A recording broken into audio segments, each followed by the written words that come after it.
আসসালামু আলাইকুম প্রিয় শ্রোতা, আমি এখন যে ঘটনাটি শেয়ার করতে যাচ্ছি আপনাদের মাঝে, এই ঘটনাটি এক বড় ভাইয়ের কাছ থেকে শোনা।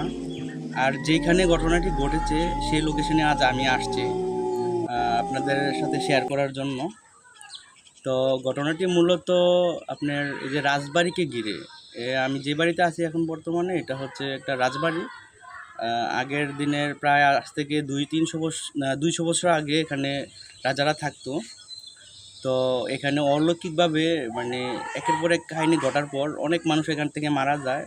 আর যারা বেঁচে ছিল তারা বংশধর সব ইন্ডিয়া চলে গেছে। তো এখানে আজ পর্যন্ত কেউ একা আসার সাহস করে না, কারণ এই বাড়ির আশেপাশে অনেকটা হন্টেড আপনারা যদি দেখেন আপনারা নিজেরাই বুঝতে পারবেন মানে কতটা ভয়ঙ্কর দেখা যায়। আশেপাশে কোনো ঘরবাড়ি নাই, আর বিশেষ করে এখানে আপনার চতুর্দিক দিয়েই মানে বট গাছ, বিভিন্ন গাছে মানে ঘেরাও, মানে খুবই একটা হন্টেড টাইপের জায়গা। যাই হোক, আমি আর কথা বাড়াবো না, আমি সরাসরি একটা ঘটনাতে চলে যাই। তো ঘটনাটি হচ্ছে আপনার আহ, আমার সাথে যেই ফ্রেন্ডস বন্ধু এটা শেয়ার করছে, বন্ধুর নাম হচ্ছে সজীব। তো ওনার ফ্যামিলি মানে এটা খালি পড়ে ছিল, ওনার ফ্যামিলি কোনো একটা প্রবলেমের কারণে বাড়ি থেকে ছাইড়া দিয়া তারপরে এখানে থাকার সিদ্ধান্ত নেয় আর কি। সিদ্ধান্ত নেওয়ার পর তো তারা ওইরকম এটা মানে পরিষ্কার করে, এটা তো অনেক দিন যাবৎ ইউজ করা হয় না, তো ময়লা বেলকা টেলকা বিভিন্ন কিছু, এটা অনেকটা নোংরা ছিল। তো তারপরে তারা এটা পরিষ্কার করে একটা রুম ক্লিয়ার করছে। এখানে রুম আছে প্রায় 25 থেকে 30টা। বাড়িটা হচ্ছে আপনার 3 থেকে 4 তলা, মানে উপরেরটা সহ ধরলে 4 তলা আর কি। তো নিচে তারা থাকার জন্য একটা রুম ক্লিয়ার করছে। তো তারপরে রুম পরিষ্কার করার পর থাকার জন্য মানে প্রস্তুতি নিয়ে সব কিছু নিয়ে চলে আসছে। তো প্রথম যে রাইতে থাকতে আসছে, সেই রাইতেই তাদের সাথে অলৌকিকভাবে একটা বাজে ঘটনা ঘটে গেছে। এরপরে আরও ছিল কয়েকদিন, বাকিটা বলতেছি, প্রথমেরটা আমি আগে বইলা নেই। আপনার প্রথম দিন মানে তারা যখন ঘুমাইছে, এই রাইতের 12টা কি 1টা এরকমের মধ্যে তারা মানে শুনতে পাচ্ছে মানে বাচ্চারা এই মানে এখান থেকে ওখানে ছোটাছুটি করলে যে একটা দৌড়াদৌড়ি করলে হাসাহাসি করে যে একটা শব্দ হয় না, ওরকম হাসাহাসি মনে হয় যে কয়েকটা বাচ্চা খেলাধুলা করতেছে। তো তারা ভাবতেছে কী ব্যাপারে, এখানে তো বাচ্চা হওয়ার কোনো প্রশ্ন বা বাচ্চা আসার কোনো প্রশ্নই আসে না, তাহলে এখানে বাচ্চাদের কান্না মানে হাসাহাসি। তো ওনার হাজব্যান্ড একটু আবার এই যে মাছ টাছ ধরে, তো মানে এগুলোর প্রতি একটু আসক্ত বেশি। যেমন বিকালে আপনার চকের মধ্যে থাকে মাছ ধরে। তো ভূত প্রেতের সাথে অনেকই দেখা, অনেকবারই মানে তেমন একটা ভয়টা পায় না এগুলো। তো উনি কী করছে, ওইটা সেটা যাইতেছে যে কি এটা সমস্যাটা কি দেখার জন্য।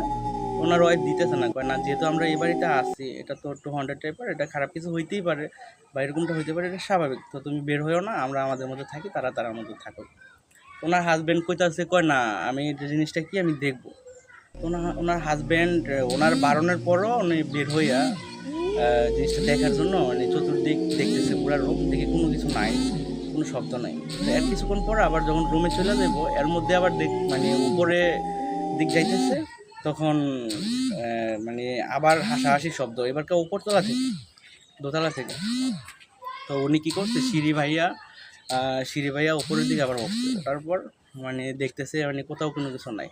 তো যখন নাইমা যাইবো তখন আবার মানে একটা ধরেন 25 থেকে 30 বছরের মহিলা এমনি গুন্দ্রায় কান্না করতেছে, মানে একাধারে কান্না করতেছে এক কোণার মধ্যে আর কি। তো উনি আবার উঠছে, ওঠার পর দেখি কোণার মধ্যে চুলগুলা সামনের দিক পড়ে রয়েছে, এভাবে চুলগুলো সামনের দিক পড়ে রয়েছে। আর মহিলাটা আপনার মানে সাদা কাপড় একবার কোণার মধ্যে বসে কান্না করতেছে।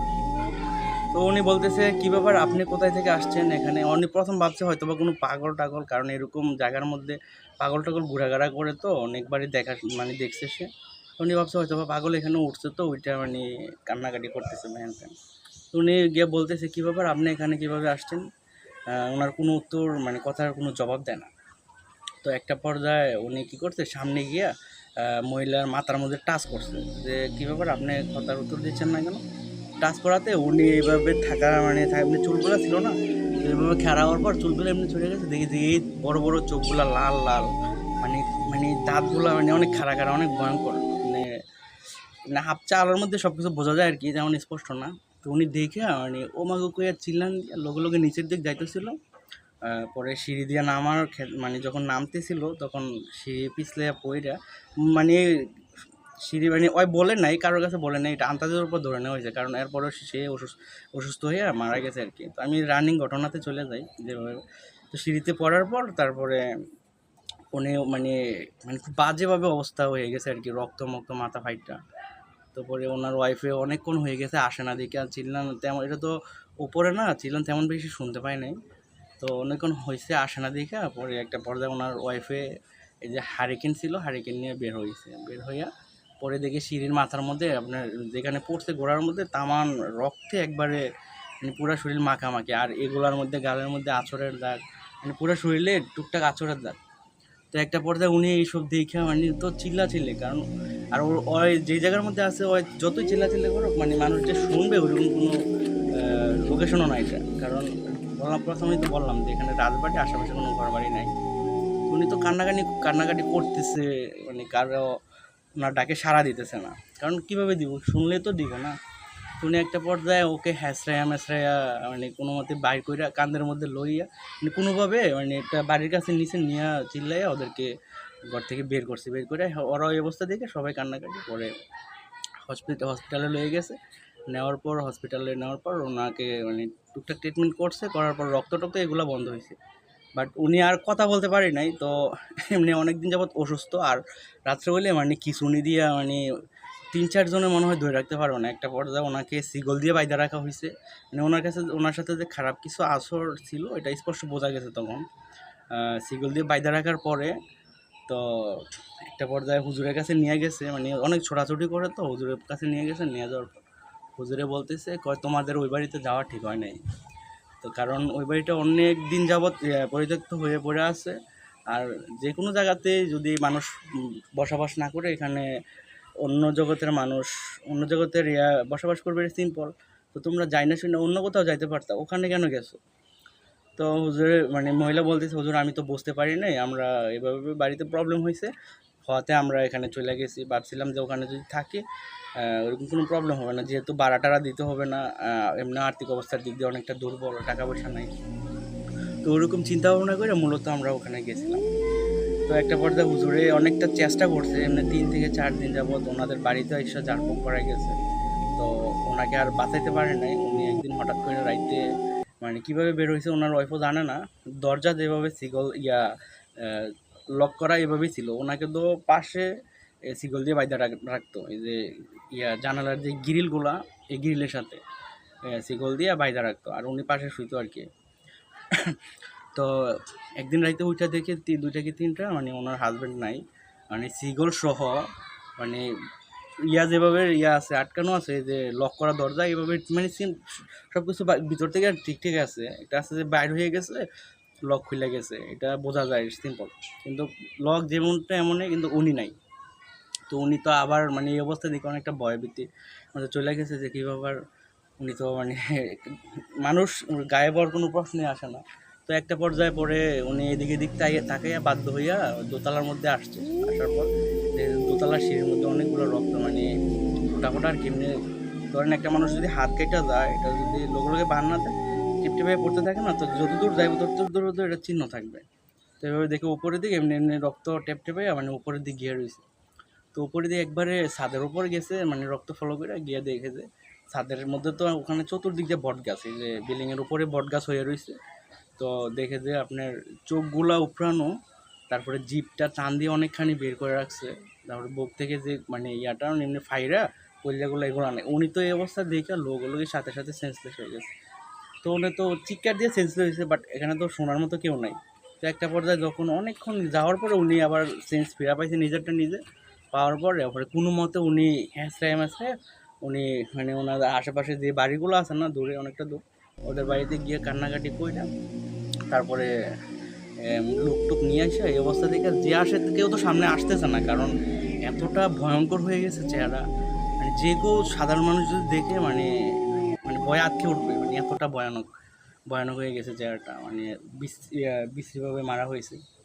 তো পরে একটা পর্যায়ে ওনাকে এখান থেকে নিয়ে যাওয়া হয়, নিয়ে যাওয়ার পর তারপরে লাশটাকে দাফন টাফন করে, তারপরে মানে গোসল টোসল করে দাফন দেওয়া হয়েছে।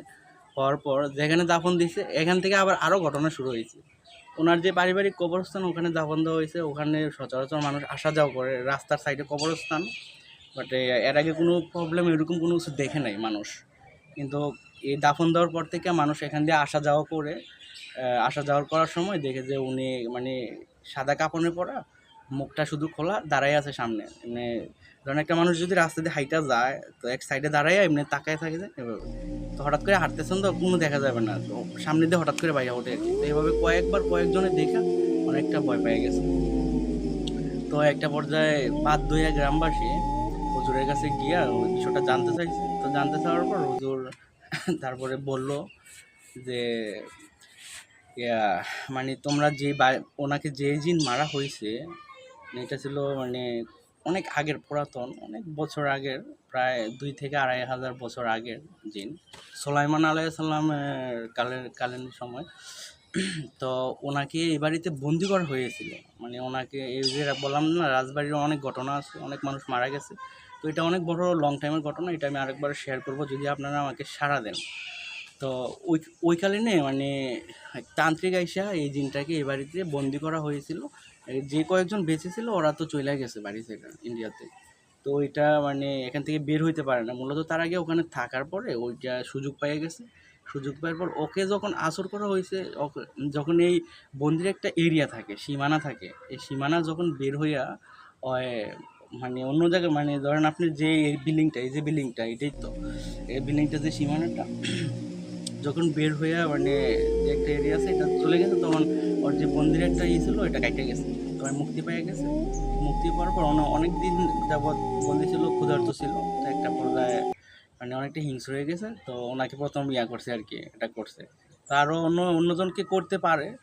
তো মূলত ওনার উপর যে আসরটা ছিল, উনি এমনি তো দাফন করার পর কোনো কিছু করতে পারে না, বাট এভাবে ওনাকে ফলো করতেছে আর কি, মানে ওনার আশেপাশে জিনিসটা রয়ে গেছে, তো মানুষকে ক্ষতি করার চেষ্টা করতেছে। তো এটার কোনো শেষ সমাধান কী ছিল এটা পরে আমি আর জানতে পারি নাই। এই ছিল মূলত ঘটনা। তো আপনাদের কাছে কেমন লেগেছে অবশ্যই আমাকে জানাবেন কমেন্ট করে। আর যদি নতুন হয়ে থাকেন অবশ্যই চ্যানেলটা সাবস্ক্রাইব করবেন, এরকম নিত্য নতুন ঘটনা ব্যতীত রিয়েল।